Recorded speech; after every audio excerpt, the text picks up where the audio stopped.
The next paper is the risk of nephritis among Danish patients with systemic lupus erythematosus is associated with genetically determined mannose-binding Lectin deficiency.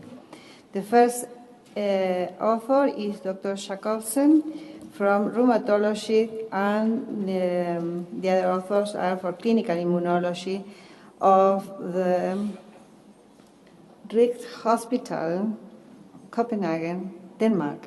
I apologize for the pronunciation. Please correct me. Thank you very much for your kind introduction, and thank you for allowing me to present our work here at this wonderful congress in this wonderful city. So what we're going to see in the next 10 minutes or so is about lupus nephritis and a risk factor for lupus nephritis. Lupus nephritis is an immune complex mediated glomerulonephritis, which is seen in approximately 20% of patients at onset and 50% of patients over time. There's a lot of damage and comorbidity associated with lupus nephritis: chronic renal insufficiency, end-stage renal disease, ischemic heart disease, increased mortality. So for these reasons, lupus nephritis is a very important comorbidity. It's prevalent and it's serious. So in order to have a better armamentarium with regard to treatment, we need to have more insight to pathogenesis. And just down here I have just a small graphic illustration of one of the current hypotheses of lupus nephritis, where we have the deposition of immune complexes to the glomerular basement membrane. This is an immunoelectron microscopy of the glomerular basement membranes, where we can see that so-called electron-dense structures contain chromatin and antibodies. So these are the immune complexes which are lying in here. These immune complexes are formed from autoantibodies combined with autoantigens, which derive, according to this hypothesis, from non-cleared apoptotic debris from circulating cells. Normally, you would expect this apoptotic debris to be cleared by, for example, macrophages, but something is wrong here. And one of the things that one of the hypotheses is that we're talking about impaired waste disposal. And the condition of genetic C1q deficiency is a very well-known example of that situation, and it's very strongly associated with SLE. C1q is an innate immune system protein which is involved in clearing of immune complexes, but also involved in the clearing of apoptotic cells. But this condition is very rare. Actually, it's so rare that I think you can very easily oversee the number of patients with C1q deficiency. So in the clinical situation, it's not that relevant. However, there's another serum protein which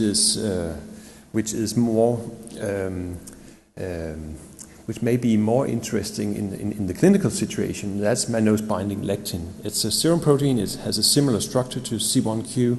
It is involved in the recognition of sugar motifs on, for example, microorganisms, and through activation of the lectin complement pathway, we have activation of membrane attack complexes and so on. But this could also be an apoptotic cell. Where MBL acts as an opsonine, enhancing the removal from apoptotic debris by macrophages. The protein which is coding MBL is called MBL2, and in the Danish population, 3% are homozygous deficient of that, and 1/3 is heterozygous deficient.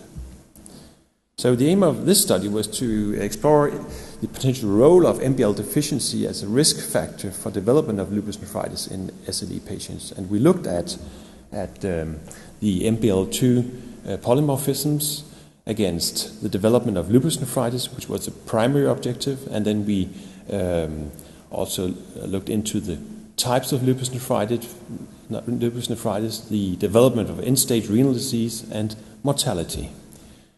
We had 171 patients. They were mainly prevalent cases.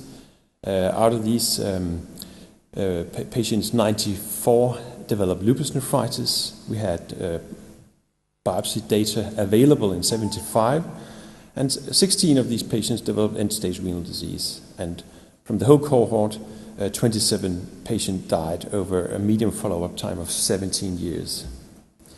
The mannose-binding Lectin polymorphisms, they were genotyped by PCR technique, and we have designated the variant alleles as an O and the wild-type allele as an A.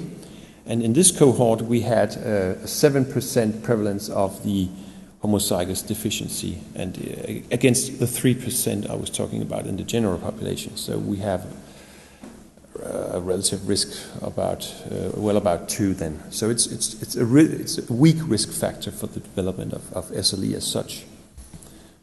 We also plotted the genotypes against the serum concentration of MBL, and you can readily see how the homozygous deficient patients, they have no MBL at all. So when we looked into the class of lupus nephritis, we had well over 50% of the patients with diffuse proliferative glomerulonephritis. And well, that's more or less what you would expect to see. However, there was no association with the MBL2 genotypes. But if we look at the development of lupus nephritis, we saw a very strong effect of MBL deficiency with, according to this model, actually all patients with MBL deficiency developing lupus nephritis within 6 years. So we also wanted to adjust for some other factors for gender and race and use of immunosuppressants and so on. And we used Cox regression analysis, and we still have a 2.6 increased risk of lupus nephritis in this MBL deficient group. But when we looked at end-stage renal disease, there was no association with the genotypes. And looking at overall mortality, we had some borderline significance here, but if you look at the hazard ratio, there actually was indications of an increased mortality in the MBL deficient patients. But we know from other studies that such patients have more have a greater occurrence of infections, and at least in our population also of arterial thrombosis, which may account for this mortality. So we just also wanted to look at the serum levels to see what kind of what was the cutoff for the serum levels with regard to risk of lupus nephritis, and what the maximum discriminatory cutoff level was around 100 milligrams, and that is really almost nothing in MBL connection. So these 26 patients who had below 100, we had, of course, the 12. Oh, sorry, I just need to go back. We had the 12 homozygous deficient patients, but we also had some heterozygous patients and even some AAs here, and their deficiency may be attributable to defects in various promoter regions, which we also looked into, but I'm not presenting this here. So to conclude, we find that the genetically determined MBL deficiency in SLE is not a rare condition. It's about 7%, contrary to this, like the C1q deficiency, which is about 1,000 times more rare than this. It's associated with an increased and fast development of lupus nephritis, and out of the 12 MBL deficient patients, actually 10 eventually developed nephritis. But we did not see association with the class of lupus nephritis, development of end-stage renal disease, and maybe mortality, but not convincingly.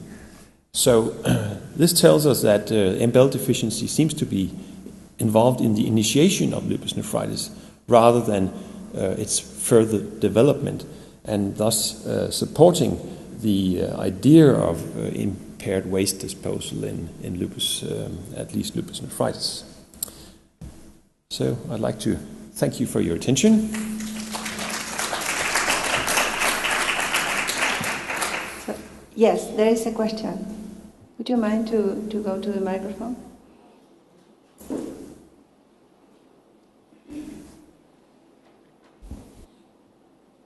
Thank you. Very interesting work.